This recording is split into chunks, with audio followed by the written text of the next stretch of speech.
Au-delà de l'Ukraine, la menace russe est là et touche les pays d'Europe, nous touche. La Russie a déjà fait du conflit ukrainien un conflit mondial. Elle a mobilisé sur notre continent des soldats nord-coréens, des équipements iraniens, tout en aidant ces pays à s'armer davantage.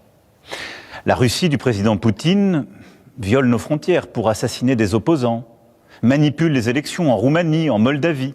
Elle organise des attaques numériques contre nos hôpitaux pour en bloquer le fonctionnement. La Russie tente de manipuler nos opinions avec des mensonges diffusés sur les réseaux sociaux. Et au fond, elle teste nos limites. Ok, bonjour tous et bienvenue à Planète Info TV. Laisse-moi rigoler un tout petit peu, cher peuple du monde. À vrai dire, qui manipule qui ment à son peuple entre Vladimir Poutine et Macron? Qui dit la vérité? Je crois qu'aujourd'hui, sans trop penser, sans se faire beaucoup trop d'idées, on a compris que il n'y a que M. Macron qui pense que voilà, les gens continuent à écouter, les gens continuent à considérer ce qu'il dit. Donc, tout ce mensonge qu'ils nous ont fait avaler pendant toutes ces 2-3 dernières années, et ça fait mal, ça fait pitié, Macron. Et j'espère que le peuple français, quand il suit ce genre de discours, donc ils essaient de comprendre, de faire les distinguos entre donc le menteur, les manipulateurs, et qui est en vérité essaie de défendre son territoire. Ok, on continue.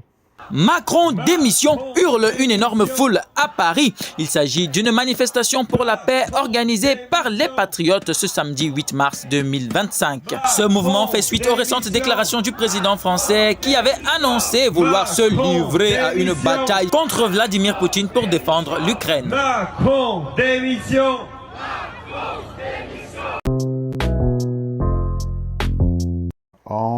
Ok, aujourd'hui, nous allons parler du président français Emmanuel Macron, qui je dirais que c'est comme un chat qui essaye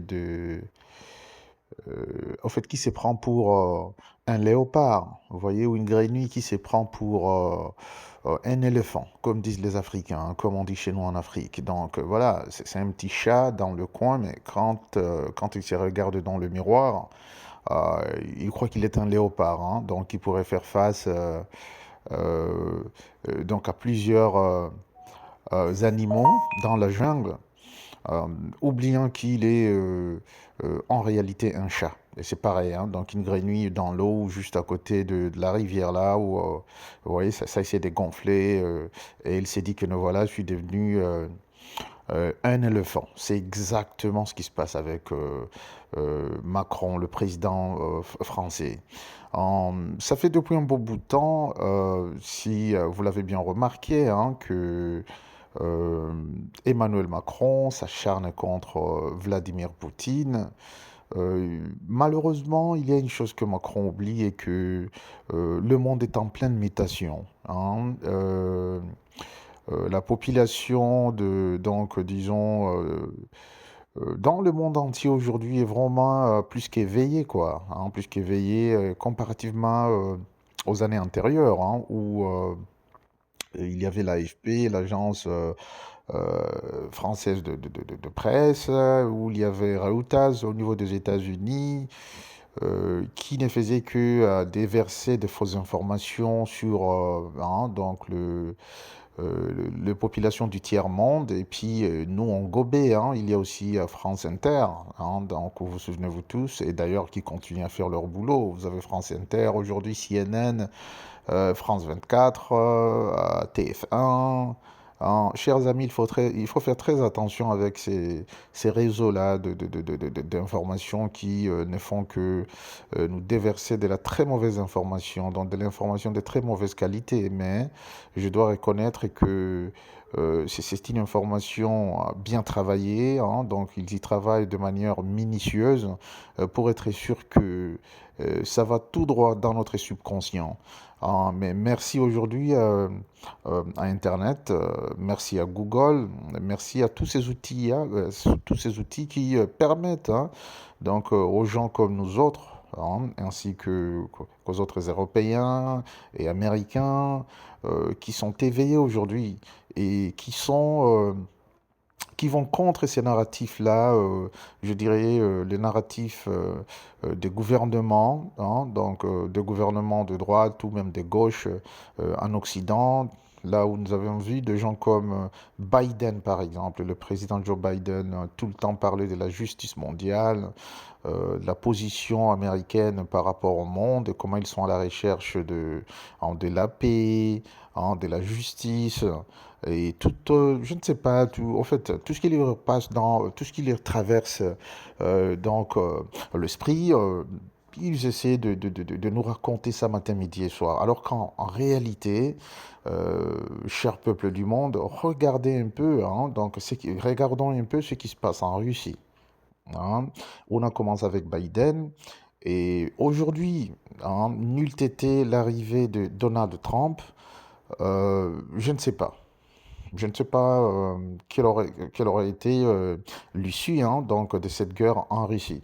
Et voilà maintenant que président Macron, lui qui se prend maintenant, donc voilà, cette grenouille-là qui se prend pour un éléphant, voudrait faire face même à Trump concernant ce qui se passe en Russie. Et il essaie maintenant de prendre toute l'Europe en otage, pas seulement la France. La France, bien sûr, comme c'est indiqué dans le titre, est dans son propre pays, où il est à bout de souffle, les gars. Vous voyez, comme vous le remarquez, plein de manifestations depuis l'année passée, depuis il y a 2 ans en France, où les gens demandent la démission de Macron. Et où actuellement, disons il y a 3 ans, et aujourd'hui, j'espère que c'est un peu plus. Donc, selon les sondages selon les sondages faits par la chaîne française LCI, on avait 59% de Français qui étaient contre Macron. Et moi, je peux vous garantir que c'est plus que ça.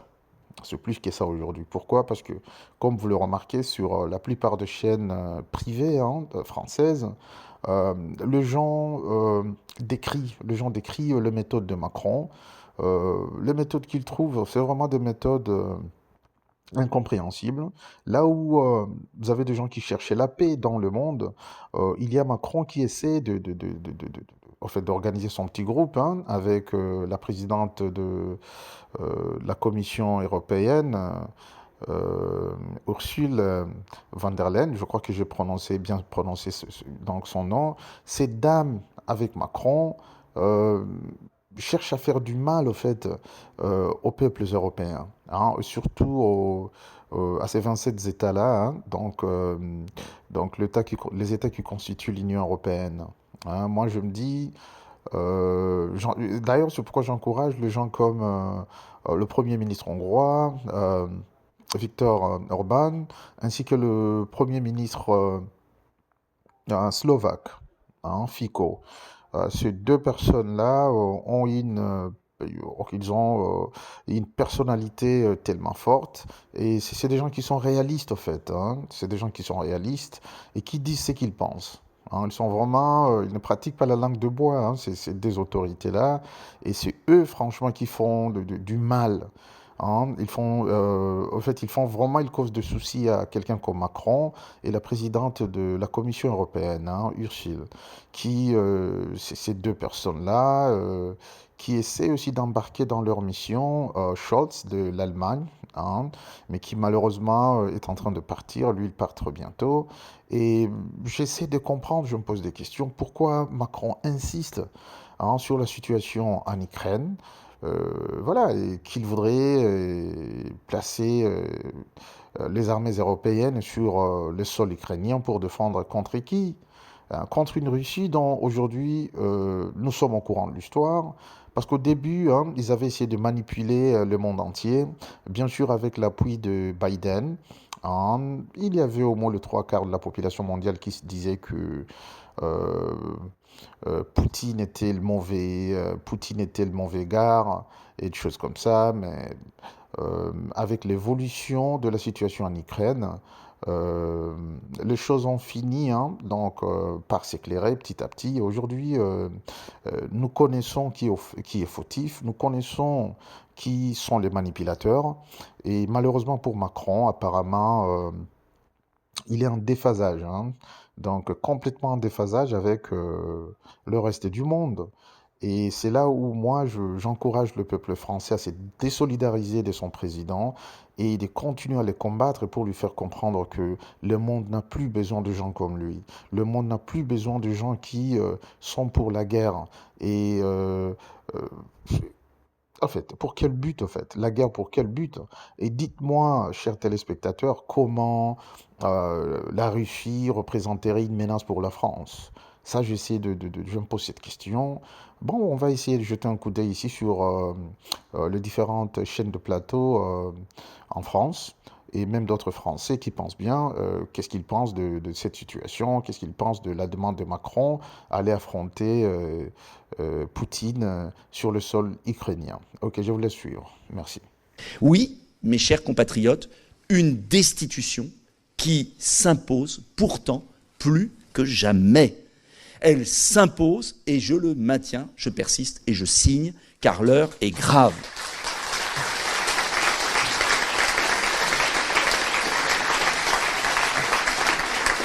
Et on aborde l'actualité.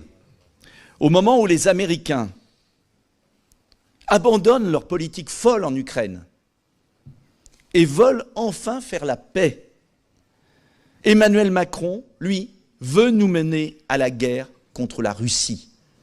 Un discours de folie, un discours de démence pure et simple. Il invente de manière mensongère une menace imaginaire pour manipuler l'opinion, se faire passer pour un sauveur. De nombreuses voix se font entendre pour critiquer ou du moins interroger le ton très martial du président français, accusé par certains, Henri Guénaud, de jouer sur les peurs, néanmoins réelles, des Français. Alors quand on voit les sondages et qu'on les écoute, tout simplement ces Français, il y a une réelle angoisse. Selon vous, quel est l'objectif derrière tout cela d'Emmanuel Macron? Alors je ne sais pas s'il y a un objectif conscient. Alors, je ne veux pas faire de procès d'intention, mais il y a une instrumentalisation, encore une fois, peut-être inconsciente de la peur des gens, mais tout ça est très naturel, en fait. C'est dans les sociétés en crise, chacun cherche des boucs émissaires à ses malheurs, c'est-à-dire chaque groupe essaie de reconstituer son unité en trouvant le responsable de ses malheurs, en accusant un bouc émissaire qui porte la totalité de la responsabilité des malheurs des autres. Chacun dans notre société cherche ses boucs émissaires, chaque groupe, et c'est vrai dedans et c'est vrai dehors. Voilà. Donc, et la guerre qui désigne un ennemi a toujours été l'une des formes privilégiées du bouc émissaire. Toute société fragile, encore une fois, cherche quelqu'un ou quand c'est un peuple, cherche un peuple qui soit qui porte la responsabilité des malheurs et qui lui permettent de se réunifier. La théorie du bouc émissaire. Voilà. Mais ces discours... qui a commencé bien avant. C'est une donnée permanente de l'humanité, et en voir partout des boucs émissaires, jusqu'au bouc émissaire de la guerre, enfin, à travers la guerre, nous donne une idée de ce qu'est l'état de nos sociétés. Voilà. Nos sociétés occidentales en particulier, et la nôtre française. Justement, la nôtre française, Henri Guénaud, est-ce que ces discours, alors peut-être cherchant un bouc émissaire comme vous dites, mais qui convoquent aujourd'hui le sang et les larmes, est-ce que ces discours basés sur la notion de sacrifice des peuples, est-ce qu'ils sont encore audibles dans nos sociétés aujourd'hui? Alors le sacrifice des peuples est audible quand les peuples se sont directement menacés, quand ils sont menacés dans leur vie même. C'est faire le sang et les larmes en 1940 quand l'Angleterre est menacée dans sa survie. C'est tout à fait légitime, tout à fait normal. Bon. Quand ça n'est pas le cas, ça devient plus problématique. Alors, c'est parfaitement audible parce que la politique de la peur marche toujours. La politique de la peur, c'est la meilleure façon de faire obéir les gens. Mais c'est très dangereux, c'est la pire des politiques. Alors, encore une fois, je pense qu'elle est peut-être inconsciente, mais c'est une inconscience qui touche toute l'humanité depuis toujours. C'est un mécanisme, encore une fois, instinctif. Bon, donc je ne sais pas si le président de la République a une stratégie. Ce qui est sûr, c'est qu'il y a une ivresse du chef de guerre. Voilà. c'est des responsables politiques européens, sous la houlette essentiellement d'ailleurs de Macron et de Starmer, peut-être de Merz, le prochain chancelier, ne veulent pas s'avouer battus et appliquent une politique qui n'est plus celle ni des États-Unis d'Amérique ni de la Russie. C'est de la politique d'une oligarchie qui ne veut pas céder et qui veut continuer à faire la guerre à la Russie. On est dans une situation quand même dangereuse de ce point de vue-là. En même temps, on a l'impression qu'il y a une véritable opportunité pour les européistes. Ils ont compris à leur grand dent que les États-Unis les avaient lâchés et ils se disent que c'est l'occasion ou jamais de consolider une Europe fédérale en expliquant que, voilà, sans le grand allié américain qui a trahi la démocratie et les valeurs universelles, et face à l'ogre russe, il est plus que jamais nécessaire de reconstituer une Europe en se débarrassant des contraintes budgétaires et en abandonnant les nations et en faisant en sorte, enfin, de consolider cette magnifique idée d'un empire européen. Oui, effectivement, la situation, tout le monde le voit bien, la situation est quand même très très grave. On a affaire au sentiment que les États-Unis d'Amérique ont changé de pied parce qu'ils ont compris que la guerre était perdue et que Donald Trump en est le vecteur de ce changement. Je signale d'ailleurs au passage que les États-Unis ont perdu toute leur guerre, sauf lorsqu'ils avaient envahi l'île de la Grenade dans les Antilles, avec peut-être 70 000 habitants. Mais depuis des décennies entières, seuls ceux qui regardent Hollywood pensent que les États-Unis gagnent toutes les guerres. En fait, ils les perdent toutes. Le Vietnam, le Cambodge, le Laos, l'Iran. Maintenant, c'est la Syrie, on peut dire, l'Irak, l'Afghanistan. Et maintenant, donc, c'est l'Ukraine. Donc, Donald Trump veut arrêter les frais. Et on a l'impression que l'État profond américain, qui est à l'origine de ce conflit, ne veut pas que ça s'arrête et s'est réfugié, si l'on peut dire, en Europe occidentale, avec des chevaux légers qui sont les estafettes de l'État profond, qui sont Emmanuel Macron et Keir Starmer, qui poussent la France et l'Angleterre dans une impasse, à mon avis, considérable. Ok, chers téléspectateurs et internautes, je crois que vous avez bien suivi comme moi, et que, en tout cas, la majorité des Français sont contre la demande du président Macron d'envoyer des troupes en Ukraine pour combattre qui, on ne sait pas et pourquoi, alors que Trump est en train de chercher une solution définitive pour mettre fin à cette guerre. Ok, alors je crois que le message est clair pour que le peuple français continue à mettre la pression sur son président qui, je pense, doit s'occuper des problèmes de Français, essayer de régler les problèmes économiques auxquels fait face la République française, au lieu de s'immiscer dans des politiques étrangères où apparemment Macron ne semblait rien comprendre, rien du tout. Ok, alors ça, on laisse ces devoirs-là au peuple français de s'en charger, et j'espère que le peuple français fera son boulot, de faire comprendre à Macron que le monde n'a plus besoin de ce type de guerre, on a besoin de la paix. Et c'est tout pour aujourd'hui. Et alors laissez-nous vos commentaires en bas, ne manquez pas de vous abonner et de partager la vidéo. Merci, à la prochaine.